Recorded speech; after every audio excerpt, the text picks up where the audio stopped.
और बेड पर लेटे लेटे उनके दांत एक दूसरे से इस तरीके से टच होकर बुरी तरीके से बंद हो जाते हैं। वो उनके हस्बैंड अपनी वाइफ को आवाज लगाते हैं, रीना क्या हुआ क्या हुआ। उनका जो है मुंह खुल ही नहीं रहा था।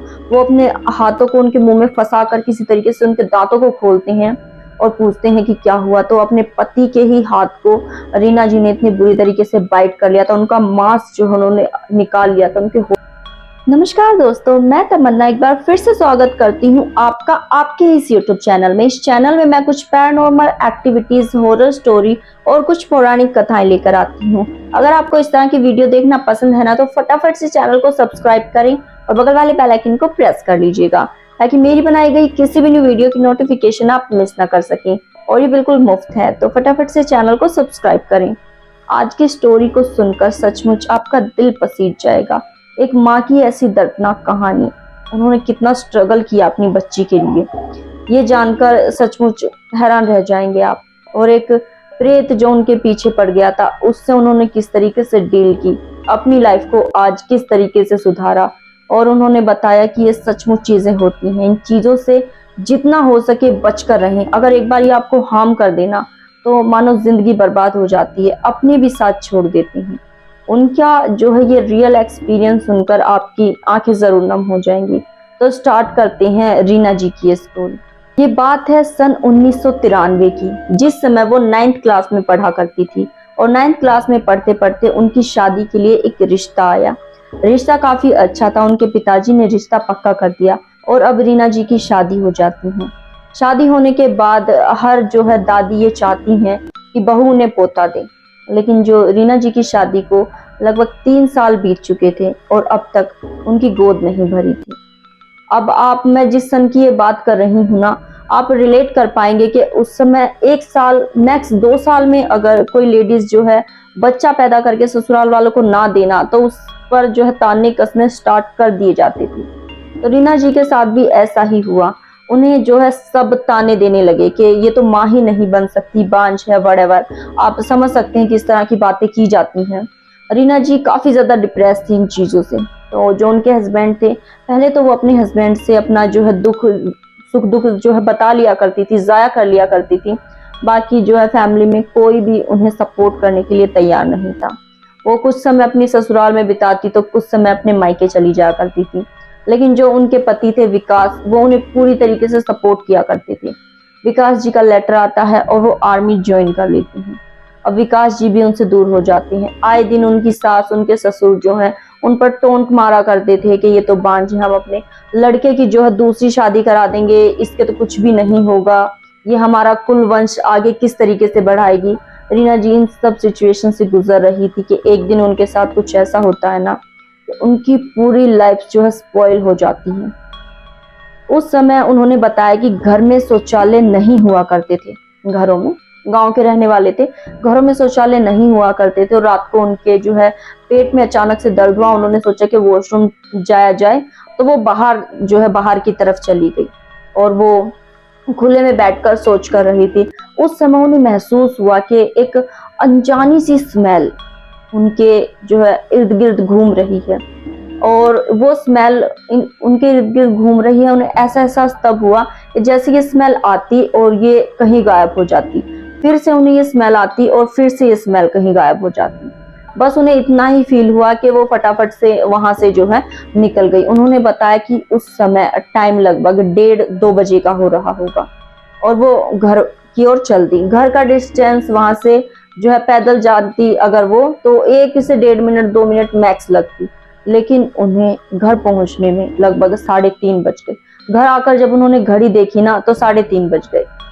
उन्होंने सोचा कि इतना टाइम वेस्ट हो गया, वो घर ही नहीं पहुंच पा रही थी।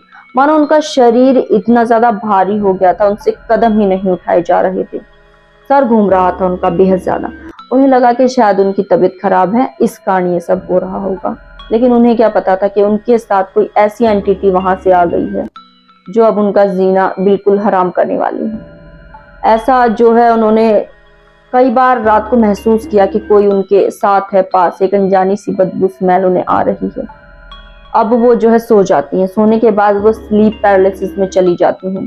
आपको मैं समझाऊं कि कई बार जब हम सोते हैं ना, तो हम नींद में दब जाते हैं और हमें महसूस ये हो रहा होता है कि कोई हमारी छाती पे जो है बैठ गया, किसी ने हमारी चेस्ट को दबा लिया है बुरी तरीके से, हम उठने की कोशिश करते हैं, हाथ पैर हिलाने की कोशिश करते हैं लेकिन उठ नहीं पाते।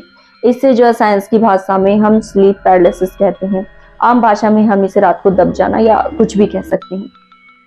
तो उनके साथ ये होता है, जब वो अपनी आंखों को इस तरीके से घुमाकर देखती है ना नीचे की ओर, बेड के नीचे की ओर, तो उन्हें अपने बेड के पास से एक हाथ ऊपर की ओर आता हुआ नजर आता है। बेड के सिरहाने से हाथ इस तरीके से ऊपर आ रहा है। वो पूरी तरीके से बेड पर लेटी हुई थी और उस हाथ को देख रही थी, लेकिन रीना जी की इतनी हिम्मत नहीं हो रही थी कि वो हिल पाए, डुल पाए। वो हाथ धीरे धीरे उनकी ओर बढ़ता चला जाता है, बढ़ता चला जाता है, और मानो उनके पेट पर आ जाता है हाथ उनका, और उनकी पेट को बुरी तरीके से नोच देता है।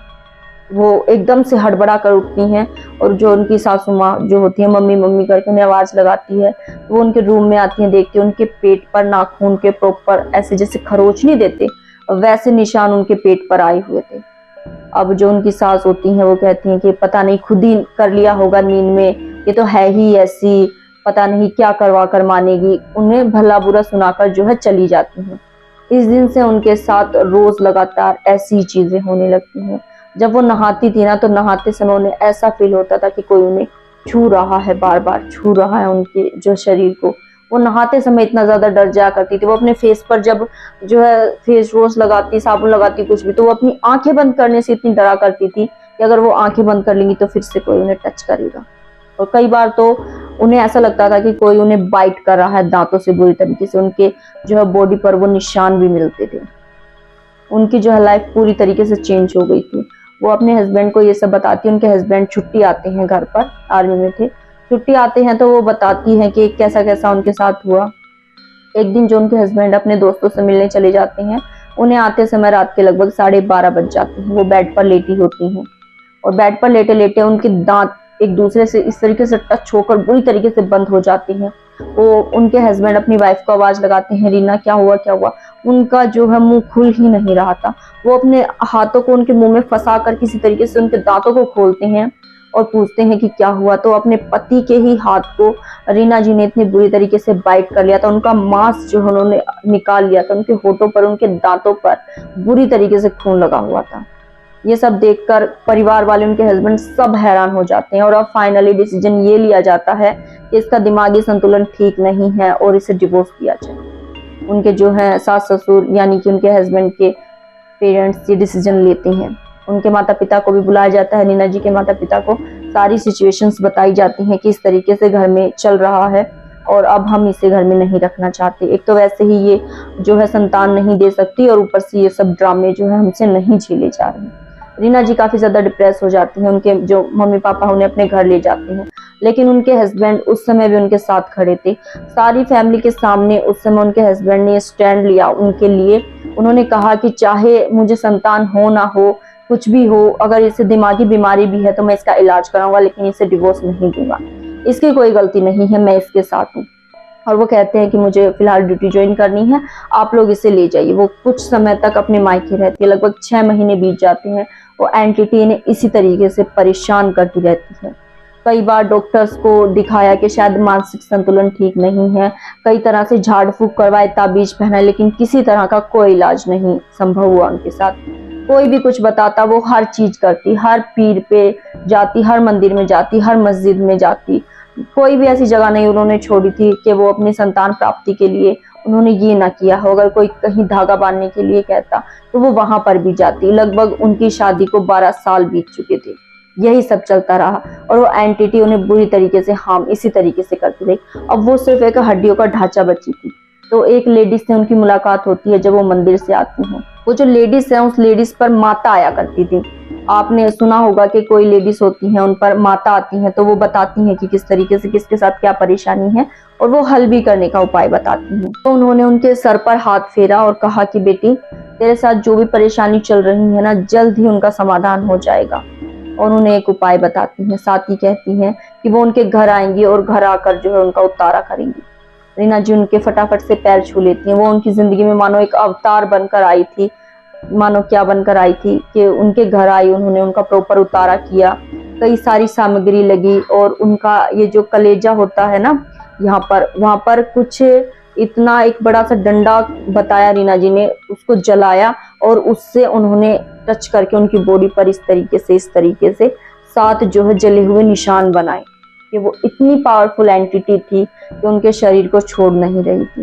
वो जलने के निशान आज भी उनके शरीर पर है। उन्होंने मुझे पिक भी सेंड की थी, मैं फिलहाल वो पिक नहीं लगा सकती हूँ, लेकिन जो है काफी उनके जो है कलेजे पर जले हुए निशान गोल गोल से थे, जो काफी पेनफुल रहा होगा उनके लिए और काफी ज्यादा उनके साथ भयानक ये सब सिचुएशन रही। काफी ज्यादा स्ट्रगल किया उन्होंने 12 साल संतान के लिए भी और इस एंटिटी की वजह से भी। आज जो है वो प्रॉपर तरीके से ठीक हैं और जो वो लेडीज उनकी लाइफ में आई उनका आज भी वो धन्यवाद करती हैं। उनके घर भी उनका आना जाना है, कभी भी कोई फंक्शन होता है, कोई त्योहार आता है, उस पर वो उन्हें कपड़े भेंट करती हैं, मिठाई भेंट करती हैं और उनसे मिलने जुलने आ जाया करती हैं। आज उनकी एक लड़की है, एक लड़का है, दोनों बच्चों की शादी हो चुकी है और अपने घर में वो सेटल हैं अच्छे से। तो ये थी उनकी कहानी। अब इस कहानी से आपको क्या सीख मिलती है जरूर बताइएगा। और अगर आपके पास भी सचमुच कोई ऐसी कहानी है ना जो लोगों के दिल को छू जाए, आपके किसी फैमिली मेंबर की, आपके किसी फ्रेंड की, तो आप भी मुझे भेज सकते हैं। मैं तमन्ना आपकी स्टोरी भी अपने चैनल पर अपने अंदाज में जरूर सुनाऊंगी। तो इस तरह का एक्सपीरियंस रहा रीना जी का। मैं इस चैनल पर रियल स्टोरी, जो आपका एक्सपीरियंस होता है, आपकी स्टोरी होती है, आपकी रियल लाइफ की स्टोरीज होती है, वो शेयर करती हूँ। मुझ तक आप ही वो स्टोरीज भेजती हैं, जो मेरे सब्सक्राइबर है, मेरे चैनल देखने वाले लोग हैं, वही वो स्टोरी मुझ तक भेजते हैं। अगर आपकी भी कोई स्टोरी है तो जरूर शेयर कीजिएगा। इस तरीके से रीना जी ने जो है अपनी लाइफ के 12 साल बिताई और इतने दर्दनाक मंजर से जो है वो गुजरी। तो काफी ज्यादा बुरी सिचुएशन रही उनकी, लेकिन जो उनके हस्बैंड हैं उन्होंने उनका साथ नहीं छोड़ा। तो आप क्या राय रखते हैं स्टोरी पर? अपना भी कोई कमेंट जरूर छोड़िएगा। तो फिलहाल लेती हूँ आप सबसे अलविदा। मिलती हूँ इसी तरह की किसी इंटरेस्टिंग नेक्स्ट वीडियो में। तब तक के लिए अलविदा। अपना, अपने दोस्तों का, अपनी फैमिली का ख्याल रखिएगा। तो आप सभी का कीमती समय देने के लिए बेहद ज्यादा धन्यवाद। मैं किसी तरह की कोई गलती कर रही हूँ तो आप मुझे कमेंट करके बता सकते हैं, मैं आपके लिए अपनी गलती सुधारूंगी, साथ ही वीडियो में भी चेंजेस लाने की जरूर कोशिश करूंगी। फिलहाल लेती हूँ आपसे अलविदा। बाय बाय, नमस्कार, धन्यवाद।